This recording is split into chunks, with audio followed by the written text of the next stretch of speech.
ಇವತ್ತು ನಾನು ಬದನೆಕಾಯಿ ಪಚಡಿ ಮಾಡ್ತಾ ಇದ್ದೀನಿ. ಈ ಚಳಿಗೆ ಬಿಸಿ ಬಿಸಿ ಅನ್ನದ ಜೊತೆ ಹಾಕೊಂಡು ತಿಂತಾ ಇದ್ರೆ ಸೂಪರ್ ಆಗಿರುತ್ತೆ.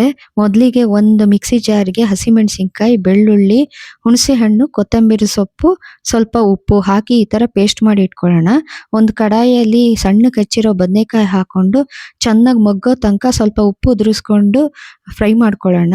ಈಗ ಅದೇ ಕಡಾಯಿಯಲ್ಲಿ ಒಗ್ಗರಣೆ ಹಾಕೊಂಡು ಜೀರಿಗೆ, ಕಡಲೆಬೇಳೆ, ಉದ್ದಿನಬೇಳೆ, ಕರಿಬೇವು ಹಾಕಿ ಫ್ರೈ ಮಾಡ್ಕೊಂಡು ರುಬ್ಬಿರೋ ಪೇಸ್ಟ್ ಹಾಕಿ ಚೆನ್ನಾಗಿ ಹಸಿ ವಾಸನೆ ಹೋಗೋ ತನಕ ಹುರ್ಕೊಳ್ಳೋಣ. ಈಗ ಈರುಳ್ಳಿ ಹಾಕೊಂಡು ಫ್ರೈ ಮಾಡ್ಕೊತಾ ಇದ್ದೀನಿ.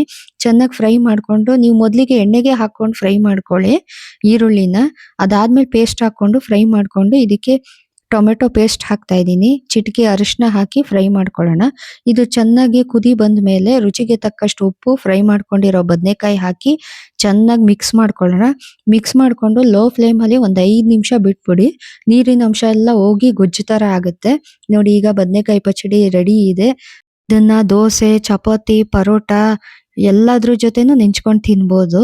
ನೀವು ಒಂದ್ಸಲ ಮನೇಲಿ ಟ್ರೈ ಮಾಡಿ ಹೇಗಿತ್ತು ಅಂತ ಹೇಳಿ. ಮುಂದಿನ ವಿಡಿಯೋದಲ್ಲಿ ಸಿಗ್ತೀನಿ. ಬಾಯ್.